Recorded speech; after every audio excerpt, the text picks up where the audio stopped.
유능한 안보, 튼튼한 국방을 위해 저희 행군기가 항상 함께합니다. 군대에 있는 당신, 걱정이 있다고요? 고민이 있다고요? 혹시 사랑하고 있나요? 아니면 사랑하고 싶은가요? 뭐가 걱정입니까? 형이 다 해결해 줄게요. 딱딱한 군대요? 에이, 그게 언제적 얘기래요? 요즘 군대 안 그래요. 군대 안에서 뭐 하고 쉬어야 할지 모르겠다면 그 또한 모두 알려드리겠습니다. 자, 저희가 왔습니다. 여기는 행군기입니다.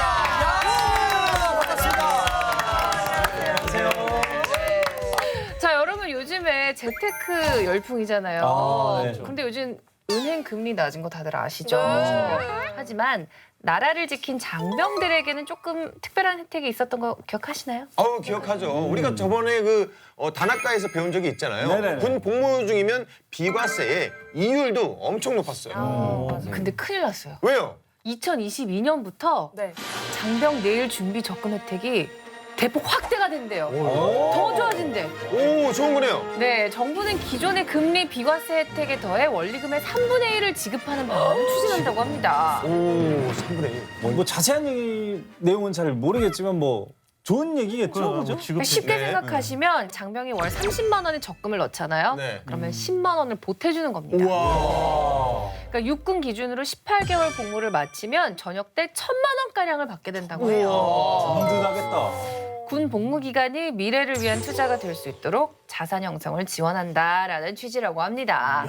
이제 전역할 때 어떤 그 종잣돈을 마련할 수도 있네요. 네, 너무 좋은데요, 진짜. 내년에 입대하시는 분들은 무조건 적금을 들어야겠어요. 네, 저희도 잊지 않고 연말에 다시 한번 얘기해 드리겠습니다. 자, 그럼 본격적으로 행군기 시작해 볼까요? 행군기 연애상담소 프리한 사랑. 행복했던 연애에 빨간불이 켜져서 고민이시라고요. 아유, 장병들의 모든 연애 고민을 해결해드립니다. 자유롭게 사랑하라. 행군기 연애상담소 프리한 사랑. 네, 장병들의 연애를 책임지는 프사. 오늘은 어떤 사연이 도착했나요? 과유불급. 오, 적당한 표현이에요. 한번 써볼까요? 한자로. 네, 한자로 한번. 적절한 표현이었어요, 방금. 과한 건 모자란 것만 못하다라는 뜻이죠. 야, 어른 다 됐다. 와. 배우느라고 생각하시네요. 와. 오늘 사연을 보낸 고민 장병이 이것 때문에 고민이라고 하는데요. 대체 뭐 때문에 이런 사연을 보냈는지 어서 만나보시죠. 네.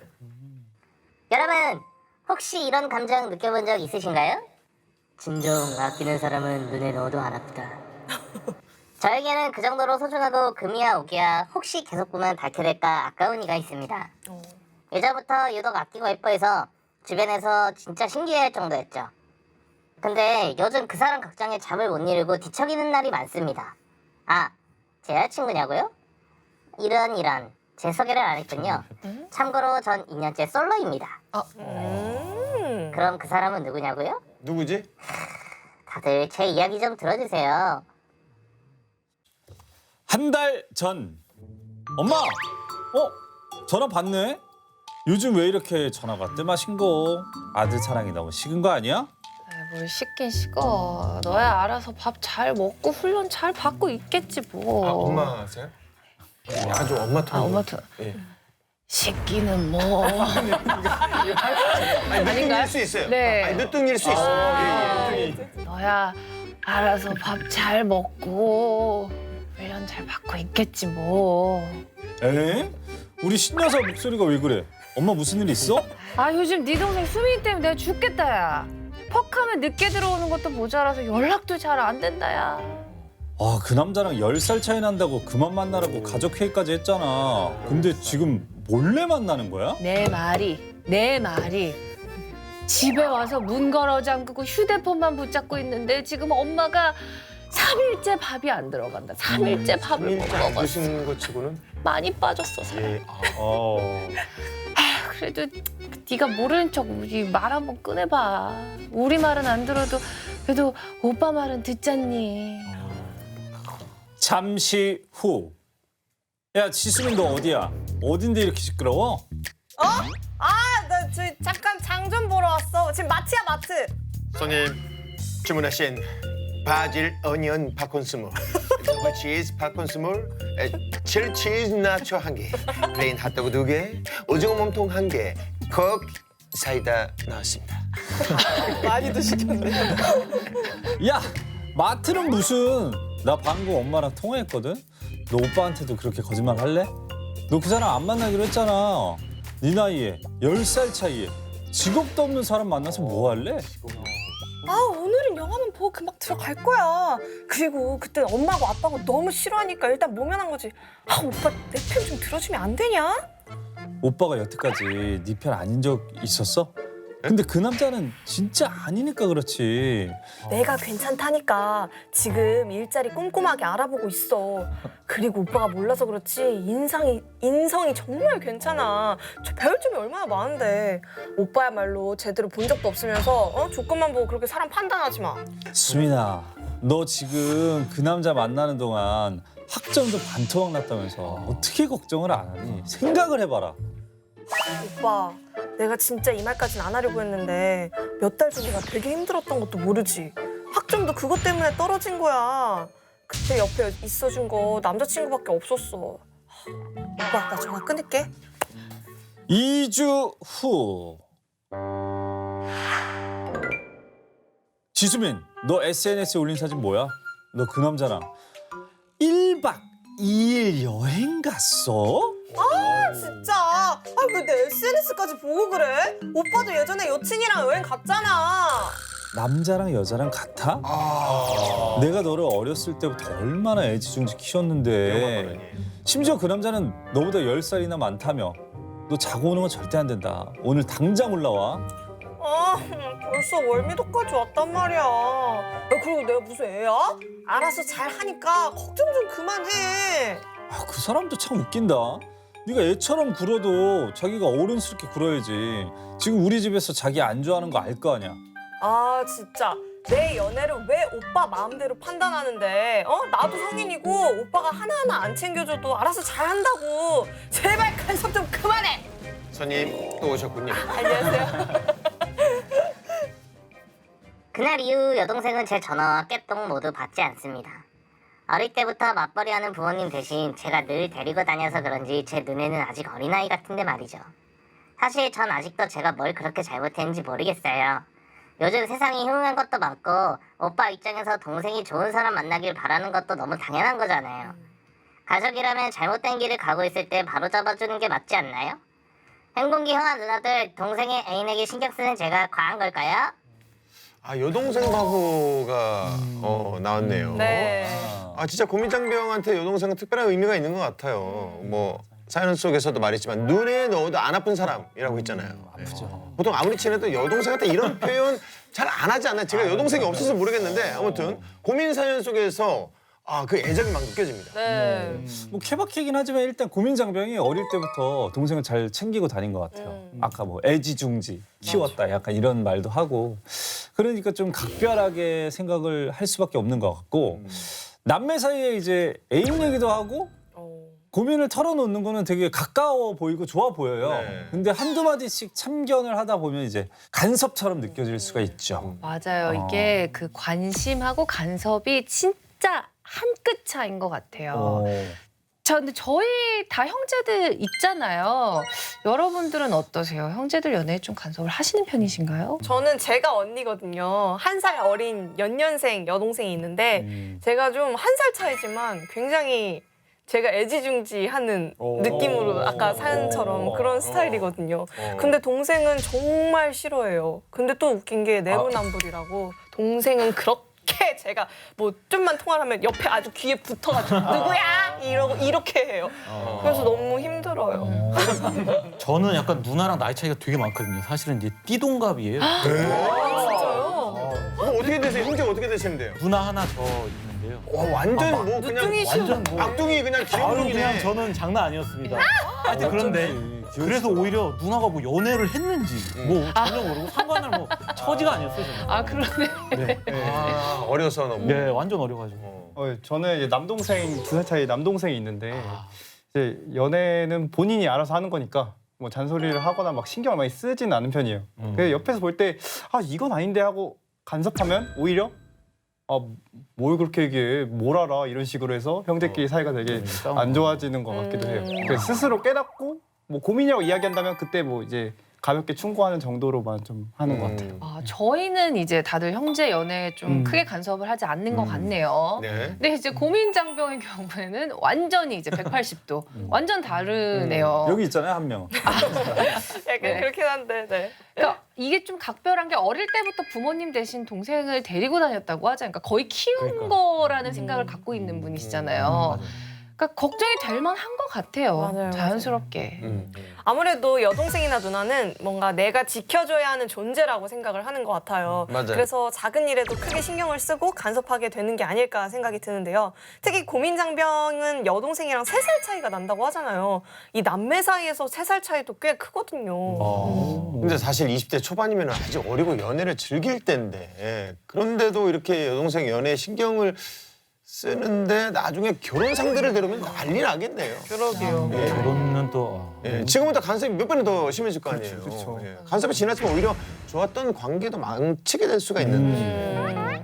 물론 뭐 아무 이유 없이 동생의 연애를 반대하는 건 당연히 안 되죠. 근데 이제 고민장병이 여동생의 연애에 간섭하는 데는 다 이유가 있었습니다. 고민 사연에서도 몇 가지 눈에 띄는 게 한두 개 딱 보였죠? 네. 맞아요. 여러 개 보였어요. 한두 개가 아니라 여러 개 보였어요. 좀 하나하나 짚어가봐요. 예. 저희가. 첫 번째로 제가 눈치챈 게 나이 차이.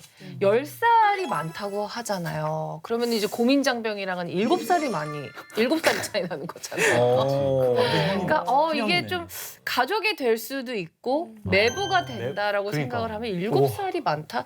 불편하죠. 그것보다 동생보다 10살 많은 것도 뭐 조금 마음에 걸릴 수도 있어요. 근데 현재 무직 상태예요. 이게 중요해요.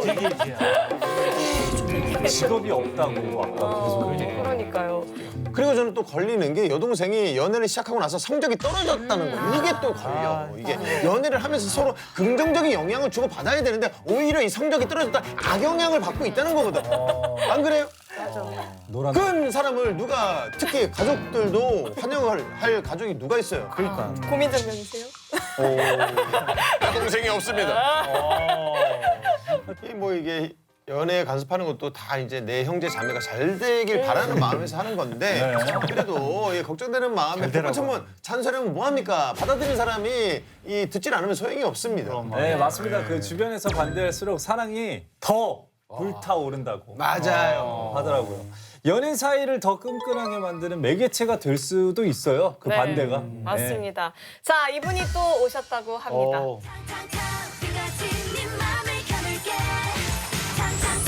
코너 속의 코너 수민이의 여심 저격 여심 탐구 분석. 데이터 연애 전문가 지수민입니다. 가족이나 주변인의 반대가 있을 때 애정이 더 절실해지고 깊어지는 경우 다들 본 적 있으시죠? 네. 네, 주변에서 자신의 생각과 정반대의 반응을 보이면 어때요? 오히려 더 반항심이 생기지 않나요? 네. 이처럼 주위의 반대에 부딪힐 경우 더 강하게 저항되는 심리적 현상을 로미오와 줄리엣 현상이라고 하는데요. 와, 저 말 진짜 없구나. 가족을 걱정하는 마음에서 한 간섭과 반대가 오히려 반발심을 불러일으킬 수 있다는 사실 아시겠죠? 저는 이 로미오와 줄리엣 효과를 네. 너무나도 맞다라고. 로줄요? 경험. 로줄리오. 왜냐하면 제가 직접 경험을 했기 때문에. 진짜요? 모시고 있는 그 회장님. 회장님. 와 연애 시절에 지금의 장인어른이죠. 반대가 심했어요. 진짜요? 예. 근데 왜 반대하신 거예요, 근데? 일단은 직업 자체가 연예인이라는 직업을 마음에 안 들어서 그럴 그럴 수 수 있죠. 있지. 예. 조금만 더 강하게 반대를 하셨더라고요. 들렸을 수도. 네, 주변인들의 반대가 오히려 사랑을 뜨겁게 만든다는 거 어느 정도 일리 있는 말입니다. 네, 그렇다면 오늘 고민하기 좀 쉽지 않을 것 같아요. 네, 자 고민장병은 동생이 애인까지 신경 쓰는 게 과한 건지 이제 궁금해했잖아요. 자 저희가 여기에 대한 답을 줘야 할 것 같습니다. 여동생을 걱정하는 마음은 알지만 지금처럼 연애에 터치하고 간섭하는 게 괜찮을까요? 여러분 생각은 어떠십니까? 한번 우리 거수를 한번 정해볼까요? 네. 그만둬야 된다. 이 간섭을 그만둬야 된다. 전 두 분? 2명. 저도 그만둬야 돼요. 그만둬야 차라리. 된다. 네. 충분히 간섭할 수 있다. 계속해도 된다. 본다. 3대 4. 이거 있네요. 아니 그럼 각자 한번 뭐 얘기해 봅시다. 왜 그런지. 최근에 제가 미드 같은 걸 많이 봐서 그런지 약간 잘생기고 멋진 애들 중에 사이코패스 이런 사람 되게 많거든요. 모를 일이야. 너무 많이 보신 거예요. 많이 봤나? 예. 하여튼 그래서 저는 약간 그런 위험에 다가가지 않도록 하기 위해서 간섭은 필요할 것 같아요. 저는 뭐 여동생이 없지만 집에 딸만 셋이잖아요. 그래서 그런지 좀 이 간섭이 저는 이해가 좀 되고 하지만 너무 간섭하면 오히려 더 붙을 수 있어요. 그렇죠. 그러니까 오히려 무관심하는 게 고민장병이 원하는 길일 수도 있어요. 저 같은 경우는 좀 간섭을 할 것 같아요. 왜냐하면 요즘 세상이 또 워낙 흉흉하기도 하고 어느 정도 충고와 어떤 사람인지 한번 만나는 볼 것 같아요. 그래도 한 번의 그런 과정을 거쳐가야지 여동생도 조금 더 신중해질 수 있지 않을까. 자, 좋습니다. 뭐 또 각자 다 의견을 이제 얘기를 했는데 그럼 얘기를 다 듣고 나서 다시 한번 또 거수를 한번 해볼까요? 자, 간섭을 하지 마라. 안 하는 게 낫다. 생각이 드네요. 고민이 되네. 저 바뀌었어요. 저도 바뀌었어요. 저도 바뀌었어요. 사실은 저도 바꿀래요. 오빠가 자, 왜냐면 이거는, 뭐지? 왜 이거는 바뀌었지? 어디까지나 제 생각보다는 고민장병의 입장에서 내 생각했을 때는 간섭을 안 하는 게 네. 훨씬 더 저는 간섭해라로 바뀌었어요. 오, 반전. 왜요? 오. 왜요? 오. 생각해보니까 이 여동생이잖아요. 네. 동생이니까 어떤 사랑을 잘 모를 것 같아요. 그리고 진짜 가족이 될 수도 있으면 맞아요. 한번 만나봐야 될 것 같아요. 직업이 없으면 왜 직업이 없는가? 뭐 잘 사나? 잘 사나? 수저 색깔 한번 봐야 될 것 같아요. 안 가도 될 정도. 숟가락통 한번 봐야 될 것 같아요. 좋습니다. 맞아요. 아무리 형제라고 해도 각자의 인생이 있는 겁니다. 이 잘못된 길을 갈 때 한 번씩 바로잡아 줄 수는 있지만 서로의 선택을 존중하고 사생활을 인정해 주는 것도 중요할 것 같아요. 네. 혼자서는 해결하기 힘든 연애 고민이 있다고요? 걱정하지 마십시오. 자, 이렇게 사랑하라 행공기 연애상담소 프리한 사랑은 항상 열려 있으니까요. 많이 많이 시청해 주세요.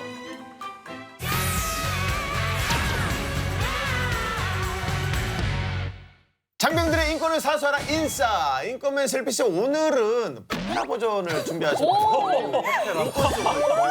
기대됩니다. 잘 못 들었습니다. 파페라 버전으로 인권송을 부르신다고. 잘못 들었습니다. 교양 있게 하기 들어야겠다. 싫다는 얘기네. 네, 파페라로 제가 네. 준비를 해봤는데요. 파페라로 이 힘든 건데. 그러니까요. 우와. 안전한 병영! 랩이 좋을 것 같아. 열린 병영! 인권 포장하지! 우리들을 믿고 따라와! 렛츠. 비슷해. 이게 파페라인가? 약간 섞인 것 같긴 한데. 자, 군인이 가장 촉각을 곤두세우고 있는 건 뭘까요? 각각이라고 제가 최근에 노래를 내가지고 군인이 가장 촉각을 곤두세우고 있는 건 뭘까요? 물론 전투태세겠죠. 네. 하지만 이것 또한 무시할 수가 없습니다. 군대에서 이것들이 있기에 하루하루를 살아갈 수가 있는데요. 뭐죠? 오늘도 그 소중한 것들을 그분이 준비했다고 합니다. 임금남! 인권 긁어주는 남자 효자손과 함께하는 콜라보레이션. 그분을 불러볼까요? 자손이 형 준비됐지? 형 불렀어? 형이 오늘도 간지러운데 좀 긁어줄게. 이제 시작한다. 다들 집중하자.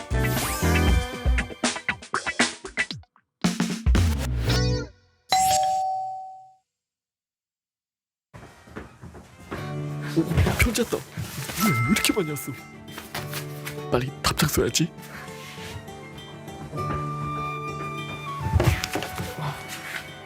역시 우리 애기밖에 없어. 빨리 답장 써야지.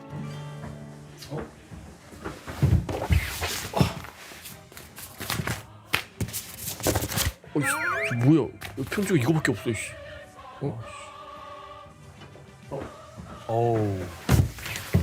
검은색이야. 편지가 검정색이지? 싸늘하다.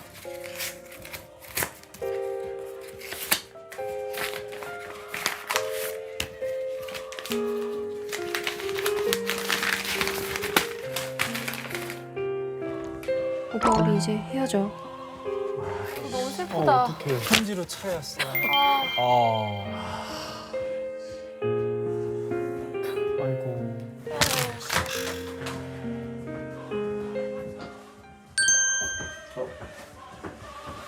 아이고. 엄마네.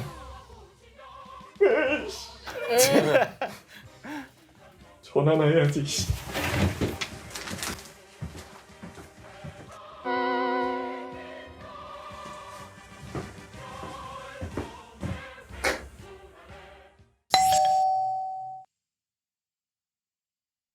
엄마, 나 이제 훈련소 교육 다 마쳤어. 야 연기가. 나 너무 잘 지내고 있지. 엄마 별일 없지? 어떻게 여보세요? 엄마 나야. 잘 지내지? 다 잘 챙겨주시고. 여보세요? 엄마 별일 없지? 몸 괜찮고? 여보세요? 윤 여사, 통장으로 돈 보냈어? 얼마? 10만 원 보내라 그랬잖아. 이번에 외박 나가는데. 월급 그거 꼴랑 3만 원 받고 나오고 어쩌라고. 그거 PX에 다 썼어. 좀 보내줘. 10만, 꼭 보내. 아이씨. 이소대 효자소명장 행정반으로 달려와라. 집에서 전화 왔다. 야, 부모님한테 전화 좀 해라. 이씨. 씨. 내가 언제 2달 전에 전화한 거 같은데. 씨.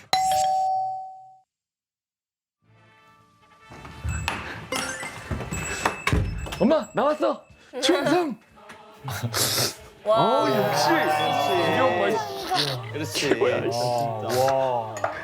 와.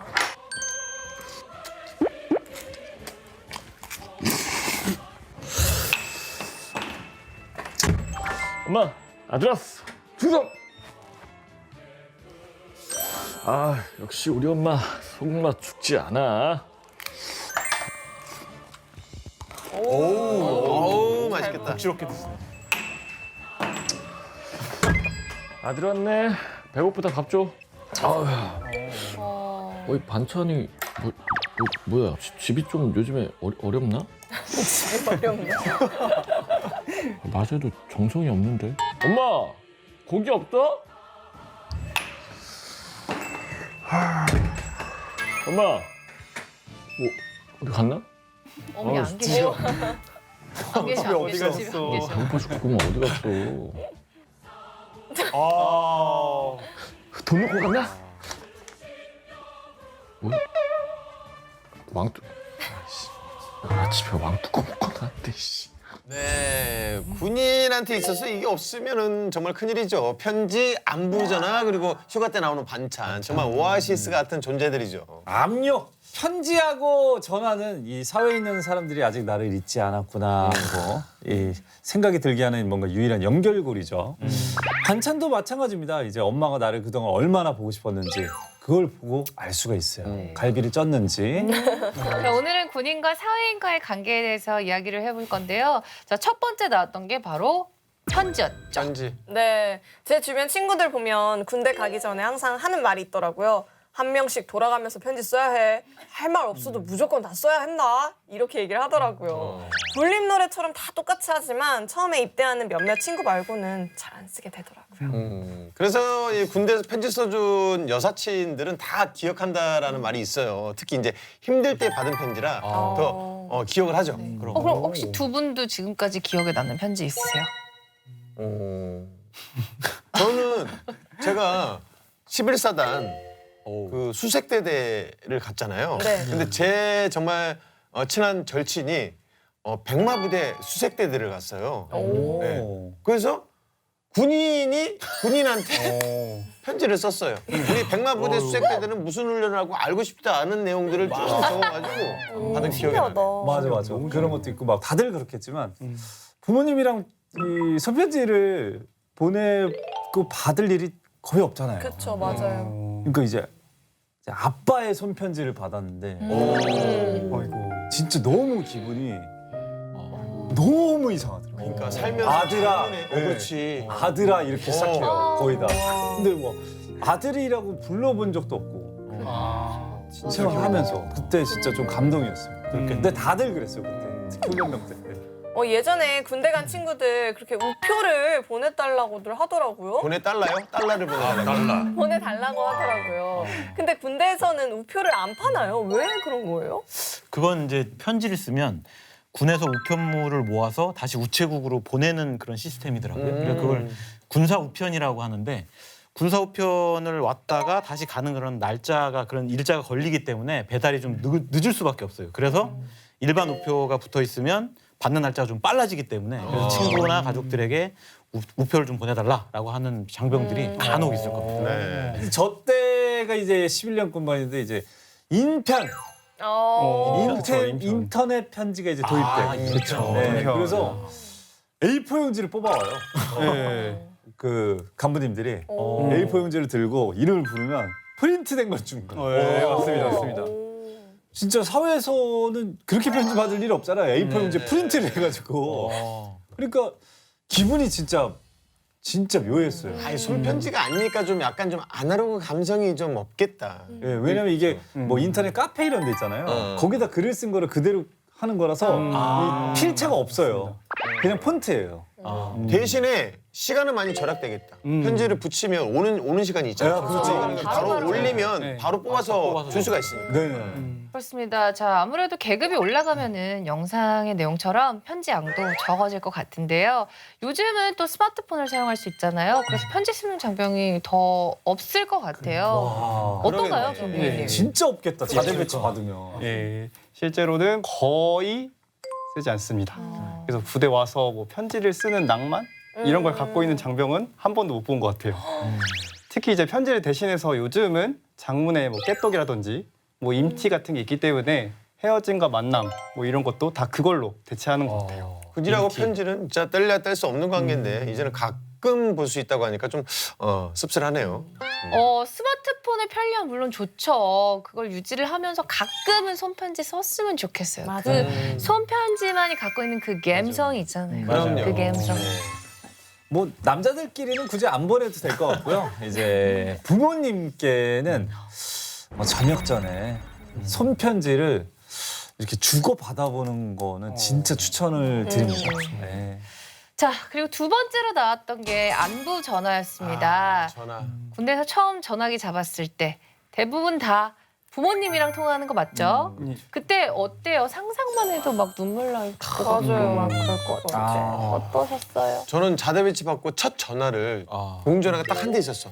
근데 주말에는 줄이 쫙 서 있잖아요. 맞아. 진짜 겨우 엄마한테 이제 전화를 했는데 딱 받으시는데 여보세요 엄마 목소리를 듣고 엄마 하는 순간 이게 확 북받쳐 올라가지고 말은 못하고 이등병이니까 또 뒤에 쫙 곧장들이 아이 기다려 30초 동안 말도 못하고 참느라고 끊고 예. 들어갔던 기억이 나요. 와닿는다. 저도 처음 전화는 훈련소에서 좀 상점을 좀 받으면 몇 명만 뽑아서 오. 뭐 1분? 1분이었던 것 같아요, 제 기억에. 1분 통화 기회를 줘요. 고민을 엄청 했어요. 그때 여자친구 있어가지고. 누구한테 할 것인가? 그 한 통 없네. 다들 그 전화할 수 있는 한 5명이 누구한테 할 거야? 그렇지. 누구한테 할 거야? 엄마한테 할 거야? 진짜로. 여자친구한테 할 거야? 나 여자친구한테 할 거야? 막 이런 얘기 하다가 저도 결국 여자친구 했던 아직 엄마는 몰라요. 엄마는 이제 자대 배치 가서 처음 전화 그때가 정말 그때 처음 전화라는 걸 한 걸로 알고 계시네. 그때도 눈물 바다였죠. 이제 뭐 다친 데는 없어 막 이런 거부터 얘기 많이 하잖아요. 근데 뭐 안부 전화 이렇게 소중하게 생각을 하는데 그것도 이제 계급이 올라가면 나중에는 귀찮아진다는 거잖아요. 근데 하지만 이것도 다 2020년 7월 이전 이야기라는 거죠. 어? 오. 2020년 7월 무슨 일이 있었습니까? 장병들에게 역사적인 날. 스마트폰이 지급이 됐잖아요. 꿈도 못 꿨는데 정말. 정말 많은 것들이 생각할 수 바뀌었어요. 맞아요. 선진병영 저희가 얘기했지만 스마트폰은 정말 파격적이었죠. 근데 저부터 궁금했는데 휴대폰을 어떻게 반납하고 언제 받는 거예요? 모두가 궁금해하는 그 내용 제가 알려드리겠습니다. 리피의 군대 TMI. 이거는 부대마다 조금씩 다를 수 있다는 점 감안해서 좀 들어주셨으면 좋겠습니다. 보통 입대를 하게 되면 이제 사회에서 사용한 모든 물품은 이렇게 박스에다가 소포로 싸서 이제 집에 보내게 되죠. 그 안에 휴대폰도 넣어서 보내게 되겠죠? 네. 그리고 자대 배치를 받을 때 가족들을 만나게 됩니다. 네. 이때 휴대폰을 전달해 주거나 요즘은 자대 배치 후에 더 캠프를 통해서 가족들이 부대로 휴대폰을 보내주기도 한다고 해요. 그러면 자대 배치를 받고 나서 하루 이틀 정도 대기 후에 사용 가능하게 되는 거죠. 너무 좋겠다. 자, 근데 여기서 휴대폰을 소포로 보내주실 때 주의하실 점이 있습니다. 이제 일반 정품 충전기는 케이블이 USB 타입이라서 분리형이잖아요. 네. 그래서 PC 보안 유출 우려로 엄격하게 제재하고 또 사용이 불가합니다. 아하. 데이터 되니까. 꼭 일체형 충전기로 보내주셔야 사용 가능하니까 참고해 주셨으면 좋겠습니다. 일체형으로. 그건 몰랐네요. 맞아요. 저도요. 자, 요즘 코로나 시국이잖아요. 그래서 훈련소에서도 대처 방안이 다양하다고 합니다. 육군 훈련소의 경우에는 입소 후 첫 주에 집으로 전화하는 것이 가능했는데요. 지금은 이제 코로나로 인해서 불가능한 상황이 됐죠. 자, 그래서 현재는 8일차쯤에 2차 PCR 검사를 진행한 후에 검사 결과가 나오면 그때 전화를 할 수 있다고 합니다. 그리고 또 공중전화를 사용하러 이동하면서 전염되는 거를 또 방지하기 위해서 격리 기간 동안에는 개인 휴대폰을 사용할 수 있게끔 해준다고 해요. 아우 좋네요. 네. 마지막으로 또 나왔던 게 휴가 때 엄마가 해주는 반찬. 야, 이건 뭐 사실 어린 나이 때 하는 반찬 투정이지만 그 당시에는 괜시리 서운하긴 해요. 예. 너무 이해하는 게 이제 저도 특별하게 어떤 뭐 걸 먹고 싶다 뭐 이것보다 딱 그냥 집밥 이게 제일 먹고 싶더라고요. 그렇지. 이제 후보생 때도 한 번도 울지 않았는데 이제 인관휴가 나와서 이제 집밥 딱 숟가락을 묻는 순간에 이제 눈물이 막 쏟아지더라고요. 네. 아마 그런 마음 같아요. 그래서 나중엔 좀 서운하고 그런 거겠죠. 다들 첫 휴가 때 먹고 싶어하는 음식이 좀 비슷할 것 같은데 뭐였나요? 저는 아직도 기억나는 게 첫 휴가 딱 나갔을 때 저희 어머니가 해준 음식이 LA 갈비. 맛있겠다. LA 갈비를 와 그냥 미친 듯이 거의 뭐 뼈까지 다 씹어 먹었던 것 같아요. 네. 와, 당연히 이제 친해님 들어가고요. 근데 가야죠. 이제 유난히 다리 꼬고 아이스 아메리카노를 너무 먹고 싶다. 아 그냥 아이스 그냥 아가 아니라 네, 그냥이 아니고 아. 그게 진짜 첫 휴가 때 정말 꿈꿨고 나가자마자 했어요. 네. 나중에 이제 전역할 때가 되면은 어머니한테 집합해달라고 하시지 말고 월급 모아서 가족끼리 외식하자고 한번 해보는 것도 그거대로 또 즐거울 겁니다. 그래요. 30만 원 이제 적금 부으면 10만 원을. 그렇다니까. 그러니까요. 예, 그럴 수 있잖아요. 예, 능력 되잖아요. 네, 그렇죠. 우리 장병들. 네. 자, 그럼 이제 인권침해 판정을 해야 할 시간입니다. 지금까지 군인과 사회인과의 관계에 대해서 이야기를 했는데요. 인권침해 여부가 있을지 모르겠습니다. 오늘 영상 중에 뭐 나온 게 있나요, 법무관님? 인권 침해에 해당되는 게 있습니다. 없었던 것 같은데 오늘. 없었던 것 같죠? 잘 찾아보니까 있더라고요. 뭐냐면 바로 병장에게 집에 전화로 강요하던 그 간부. 그게? 네. 방송으로요? 한번 들어보세요. 들어보세요. 네. 목적이나 의도가 합리적이고 또 좋은 목적을 가지고 있다고 하더라도 의사에 반해서 전화를 하도록 했다라고 하게 되면 이때는 헌법 제10조에서 인정되고 있는 행복주권의 구체적인 발현으로 인정되는 일반적 행동 자유권을 침해한 것으로 볼 수가 있습니다. 그래요. 아니 그 외에 실제 상황에서 안부 전화 시 벌어지는 뭐 인권 침해 상황이 있을까요? 없을 것 같죠? 예. 있더라고요. 사실 이제 안부 전화하는 과정에 혹시 생활한 야걔 있잖아, 걔가 말이야. 걔가 어떤 성향이 있어 이런 거 있잖아요. 그래서 개인의 사생활의 비밀을 막 얘기를 했다. 공연성이라는 무슨 요건이 있는데 하여튼 그게 만약에 인정이 됐다. 즉 이러한 내용이 공개된다면 그거는 헌법 제17조에서 보호되고 있는 사생활의 비밀을 침해한 것으로 볼 수가 있습니다. 그리고 이렇게 대중에 그냥 이게 만약에 확산돼서 알려졌다. 그래서 심각한 결과가 나오게 되는 경우에는 심지어 형법 제307조의 명예훼손죄에 해당될 수도 있습니다. 또 이렇게 형사처벌이 될 때는 당연히 국방부 징계 업무 훈령에 따라서 징계 처분도 받을 수가 있습니다. 그러니까 다른 병사의 전화를 함부로 엿들면 안 되는 거네요. 그렇죠. 엿들어서 이제 그 부분을 뭐 만약에 얘기하거나 공개적 그렇죠. 놀리거나 하면 절대 안 되는 거예요. 그렇죠. 앞으로 너만 알고 있어. 이거 조심해야 돼. 조심해야죠. 이게 혹시. 자, 오늘 저희가 군인과 사회인과의 관계에 대해서 많은 이야기를 나눠봤습니다. 근데 뭐 저녁 6시, 18시가 되면 모든 게 해결이 될 겁니다. 스마트폰이 있잖아요. 네. 스마트폰이 있는데 더 이상 무슨 얘기가 필요하겠습니까? 여러분, 반찬 투정 하지 말고 즐기세요. 네. 인권 긁어주는 남자 효자선 자선이 형과 함께한 장병의 인권을 사수하라 인싸. 앞으로도 가려운 인권을 속 시원히 긁어드리겠습니다.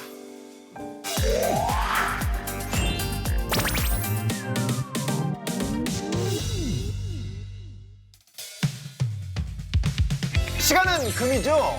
금쪽 같은 여가 시간을 어떻게 채워야 할지 고민이라면 그 고민 행군기가 말끔하게 해결해드립니다. 장병 여가 시간 짜주기 프로젝트.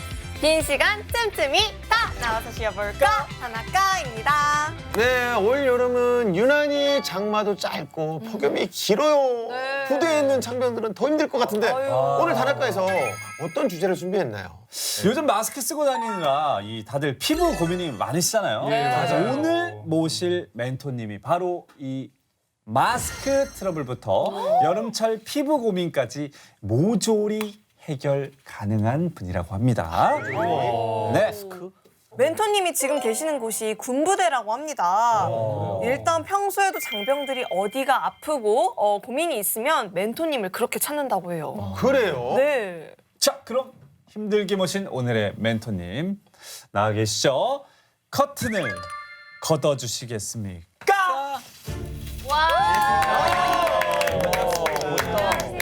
네, 저를 만나면 여러분의 피부 세계는 거꾸로 돌아갈 수 있습니다. 안녕하십니까. 국군 고양병원에서 근무하고 있는 은동혁 군의관입니다. 아니 군의관님이신데 첫인상이 상당히 미소년 같으세요. 맞아요. 너무 감사합니다. 목소리 톤도 그렇고. 자, 행군기 군의관이 출연한 건 처음입니다. 근데 시계가 거꾸로 돌아간다는 게 무슨 말인가요? 이 뭐 젊음을 돌려준다는 얘기인지 시계 고장난 건지. 궁금하네요. 마음으로는 그렇게 해드리고 싶은데요. 아쉽게도 그렇게는 어려울 것 같고요. 겉에서 봤을 때 실제 나이보단 어리게 보이도록 해드릴 수 있습니다. 정확히 말하자면 제가 피부과 전문의입니다. 이야, 피부과 전문의. 벌써부터 뭔가 굉장히 든든합니다. 자, 그렇다면 오늘 저희에게 어떤 걸 알려주실 건가요? 여름철 피부 때문에 고민인 장병들이 굉장히 많은데요. 제가 그 해결책을 알려드리겠습니다. 첫 번째 고민은 바로 이겁니다. 바로 드름드름 여드름. 여드름은 훈련병부터 병장까지는 물론 간부들에게도 해당되는 고민거리입니다. 하지만 여드름을 너무 단순히 미용으로 여기면 안 되는 게 대인 기피부터 스트레스까지 가져올 수 있고 맞아요. 심해질 경우에는 군 전투력의 손실로도 연결될 수 있다고 생각하고 있습니다. 우리 피부가 안 좋아지면 자신감도 떨어지고 사람 만나기도 싫어져요. 맞아요. 막 코 위에 코 가운데 나고 막 그래. 이거는 뭐 남자 여자 뭐 이런 거 다 떨어서 다 그런 거죠. 남녀노소 뭐 다 똑같죠. 근데 문제는 어떻게 해야 없어지는지를 모른다는 거예요. 막상 얼굴에 트러블이 나는데 이걸 어떻게 없애냐고. 이게 지금 저희 오늘 우리 신하영 씨도 상당히 동안 피부인데도 불구하고 지금 뾰루지가 지금 하나 났거든요. 크게 났어요. 지금 아파요. 크게 났습니다. 네. 자, 여드름을 없애려면 일단 왜 나는지부터 알아야 되는데요. 여드름 정복을 위해서는 이것부터 알아야 되겠습니다. 남자 여드름은 근본이 다르다. 근본이 다르다. 남자와 여자의 여드름이 다르다는 것 아시는 분 있으신가요, 여기서? 몰랐어요. 저. 나 지금 알았어. 명칭이 다른 거 아닙니까? 여자는 여드름, 남자는 남드름. 너무 추운데요, 갑자기? 자, 그 이유는 남성 호르몬 때문인데요. 이름은 남성 호르몬이지만 남자에게도 물론 여자에게도 있습니다. 하지만 남자에게 더 많이 있겠죠. 문제는 이 남성 호르몬이 여드름에 어떤 영향을 미치냐는 겁니다. 그러면 여드름의 생성 과정부터 알아야 됩니다. 먼저 정상 피부입니다. 피부에는 털이 나오는 구멍인 모공이 있고요. 네. 그 안에 피지샘이 있습니다. 근데 남성 호르몬이 증가하면 피지 분비는 증가하게 되고 각질은 더 두껍게 됩니다. 그럼 모공이 어떻게 될까요? 모공이 막히게 되고요. 피지가 잘 배출되지 못하겠죠. 이게 바로 면포, 여드름 씨앗이라고 하는 좁쌀 여드름입니다. 그왜 하얗게 올라오는 거, 또돌또돌하게 올라오는 그 좁쌀 여드름, 그거. 맞습니다. 그런데 남자분들은 좁쌀 여드름보단 블랙헤드로 보이는 게 조금 더 많고요. 여기서 끝나면은 너무 다행인데 아직까지도 본인이 여드름 피부라는 걸 모르는 상태에서 그대로 방치하는 경우도 굉장히 많습니다. 자, 이 상태가 오래 방치되다 보면요. 피지 덩어리를 영양분 삼아서 여드름균이 증식하게 되고 거기에 염증 반응이 생길 수 있습니다. 그렇다면 피부는 붉게 변하게 되고요. 병변 내에 고름까지도 생길 수 있는 화농성 여드름이 될 수 있는 거죠. 맞아요. 이렇게 들으니까 여드름 생기는 게 아주 기나긴 여정이었네요. 그럼 앞으로 뭐 우리 장병들 어떻게 관리해야 되는 겁니까? 자, 군대에서 관리를 하려면은 먼저 여드름이 심해졌다.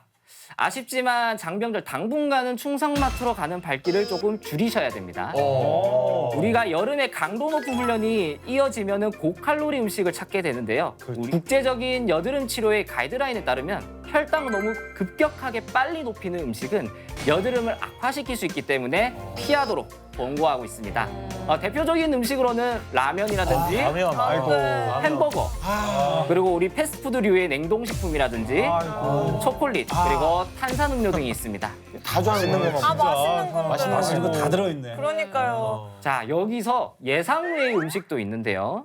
우유나 유제품을 너무 과하게 섭취해도 피지 분비는 올라가게 됩니다. 우유가? 그래서 우리 장병들이 운동할 때 많이 먹는 단백질 보충제에도 유천 단백질이 많이 들어가 있기 때문에 여드름의 원인이 될 수도 있는 거죠.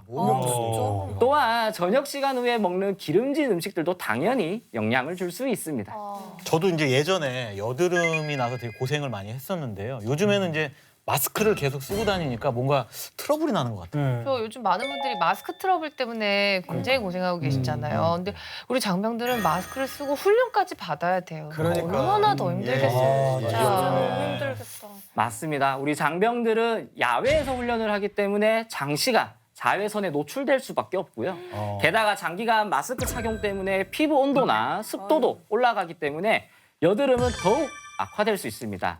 그래서 제가 지금부터 알려드리는 방법에 주목하셔야 됩니다. 여드름 풀면 3단계. 자, 1단계입니다. 너무 장기간 과하게 선크림을 발랐을 때나 위장 크림을 발랐을 때는 홈클렌징만 하면 안 됩니다. 이때는 저녁에 2차 세안이 필요합니다. 우리 선크림이나 위장 크림 같은 제품은 너무 기름진 오일 베이스이기 때문에 모공이 쉽게 막힐 수가 있어요. 그래서 반드시 클렌징 크림이나 로션으로 1차 세안을 하고 이후에 폼 클렌징을 쓰는 게 좋습니다. 여드름 피부라고 너무 과하게 자주 세안할 필요는 없습니다. 아까 수민 씨가 얘기했던 것처럼 과유불급입니다, 이거는. 대단하시다. 그래서 우리 여름철에는 하루에 2회 정도로 꼼꼼하게 따뜻한 물로 피지 및 노폐물을 잘 제거해 주시면 되겠습니다. 여드름 박멸 2단계. 여드름은 적절한 세안과 보습이 중요합니다. 우리가 아까 꼼꼼하게 깨끗하게 세안을 했으면은 그만큼 중요한 게 보습입니다. 우리가 보습제라고 하면 너무 어려워하는 분들이 있는데 우리가 흔히 피부에 바르는 제품들, 즉 로션이나 크림을 말하는 게 보습제입니다. 우리 여드름 피부는 너무 끈적이고 기름기가 많은 제품을 피하는 것이 좋고요. 화장품에 적혀져 있는 여드름 피부 사용 적합 테스트 완료라고 적힌 제품을 우선적으로 사용하는 것을 추천드리겠습니다.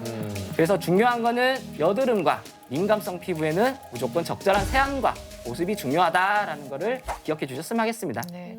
자, 이제 대망의 여드름 박멸 3단계입니다. 마지막 단계는 어떤 건가요? 자, 여드름 박멸 3단계. 여드름을 손으로 직접 건들지 말 것. 평소에 없던 게 생기고 보기 싫어서 막 손으로 짤 수도 있고요. 또 자다가 막 긁는 경우도 있고 나도 모르게 손이 자꾸 갈 겁니다. 근데 여기서 가장 큰 문제는 모든 사람의 손은 굉장히 더럽다라는 거죠. 이 깨끗하지 않은 손에는 수많은 세균이 존재하고요. 그 손으로 피부에 자극을 주기 시작하면은 그 염증은 더 심해져서 나중에 큰 흉터나 색소 침착을 남길 수가 있습니다. 그러면 화농성 여드름은 막 약간 노란 게 막 올라와 있는 거잖아요. 그러면 그거를 짜지 말까요? 이 면봉으로 짜는 분들 많거든요. 이렇게. 자, 우리가 화농성 여드름도 사실 여러 가지 종류가 있는데요. 우리가 일명 잘 익었다라고 느끼는 분들이 있어요. 잘 익었다, 이거 터진다. 네. 누가 봐도 노랗게 익은 작은 고름이 너무 크게 부풀지 않고 눌렀을 때도 너무 아픈 정도는 아니다라고 판단되는 병변이라면은 개인적인 압출이 가능할 수 있는 상태입니다. 이때는 깨끗한 의료용 바늘이나 알코올로 충분히 소독된 바늘로 그 노란 고름의 중심을 찌르면요. 그리고 면봉으로 살짝만 눌러주면 이 노란 고름이 톡 튀어나옵니다. 그런데 보통은 소독의 과정 없이 막 손톱으로 짜거나 면봉으로 막 이곳저곳 잘못 짜다 보면은 여드름은 더 커질 수 있고요. 2차 감염은 물론 흉터, 색소 침착까지 더 남을 수 있습니다. 그래서 개인적으로는 자신이 없다면 자가 압출, 그러니까 본인이 압출하는 것은 가급적 자제하는 게 나을 수도 있고요. 그래서 터지기 직전에 면봉으로 살짝 닦아내고 후시땡 같은 항생제 용구를 발라주는 게 도움이 될 것 같습니다. 아, 그래요? 예. 근데 이제 주변에 보면 이제 뾰루지나 여드름 났을 때 막 여드름 패치를 많이 붙이더라고요. 그게 정말로 효과가 있나요, 군의관님? 그 여드름 패치는 잘 압출된 여드름에 붙여줬을 때는 더 빠른 상처 회복과 더불어 색소가 침착되는 가능성을 줄여줄 수 있습니다. 그 종류는 굉장히 다양하기 때문에 여러 가지 써보시고 본인에게 가장 잘 맞는 거를 선택하시면 될 것 같습니다. 네, 오늘 얘기 듣는 장병들은 바로 여드름 탈출할 수 있을 것 같아요. 세안과 보습, 그리고 손 안 대기 잊지 맙시다.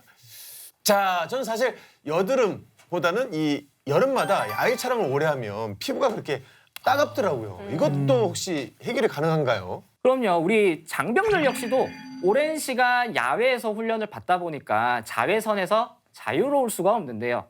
그러면 지금부터는 여름철 자외선에서 우리가 어떻게 해야 될지를 알려드리겠습니다. 자, 여름철에 자외선이 심해지면 우리 피부에는 적색경보등이 발생하는데요. 자외선에 과다 노출되면은 일광화상까지 입을 수가 있습니다. 가장 먼저 나타날 수 있는 증상은 자외선에 노출된 부위가 빨개지는 거겠죠.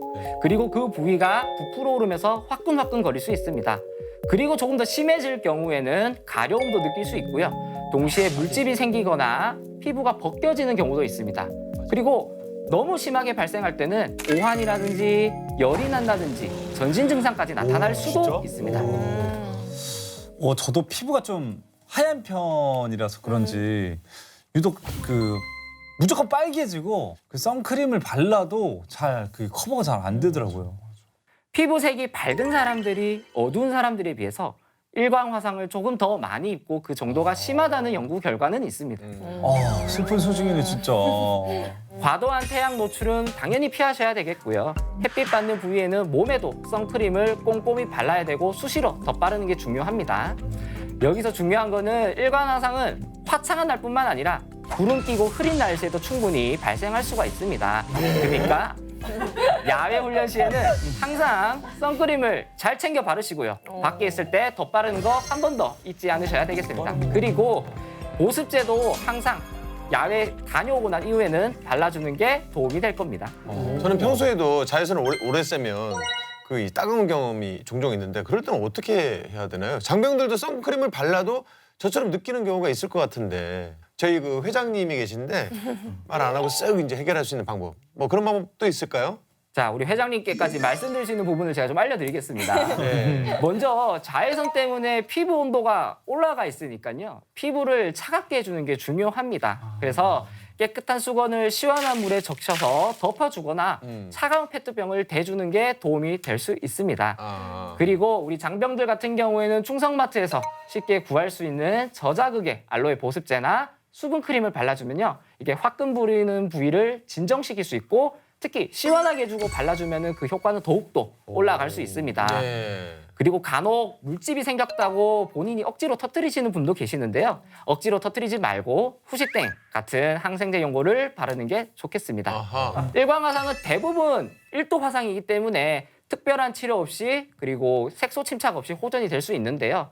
물집이 크게 생기거나 피부가 벗겨지거나 아니면 크게 부풀어 오르는 게 있다면은 의무대에서 진료를 받는 게 도움이 될 겁니다. 네. 자, 우리 김대희 씨랑 슬리피 씨도 밖에 계실 때 시간마다 선크림 잘 챙겨 바르시고요. 네. 다음은 어떤 게 있을까요, 멘토님? 자, 다음은 우리 장병들이 유격 및 야외 훈련 후에 많이 고통받는 피부 질환이 있는데요. 한번 보시겠습니다. 풀도. 예. 우리 풀독은 많이 들어보셨죠? 아, 그럼요. 맞아. 네. 명절에 성묘 갔을 때도 그렇고 학교 다닐 때 이 잔디에 막 안고 그러잖아요. 그러면 어른들이 풀떡 오른다고 조심하라고 막 그러셨거든요. 예, 아주 맞는 말씀입니다. 그만큼 쉽게 접할 수 있는 피부 질환인데요. 우리 풀독은 알레르기 반응의 일종으로 접촉성 피부염이라고 부릅니다. 맞아요. 우리 유격이나 야외 훈련을 갔을 때 여러 야생종의 풀에 접촉되거나 또는 동라방이나 뭐 딱정벌레 목 등 곤충들이 분비하는 물질 때문에 발생하는 겁니다. 그런데 이건 알레르기 반응이기 때문에 누구는 반응을 하고요. 누구는 또 반응을 안 할 수도 있습니다. 그렇기 때문에 미리 예상은 할 수 없기 때문에 예방 차원에서 야외 훈련이나 행군, 풀이 많은 곳에 갈 때 최대한 안 닿게 조심해야 되고요. 긴팔이나 긴 바지 그리고 장갑까지 착용하는 게 가장 확실할 겁니다. 네, 풀독은 근데 기본적으로 알레르기라고 하니까 가렵고 붉어질 것 같은데 치료 방법은 뭐가 있을까요? 혼자서 해결하기는 힘들 것 같은데. 오늘 여름 피부 질환의 공통점은 국소적인 열감인데요.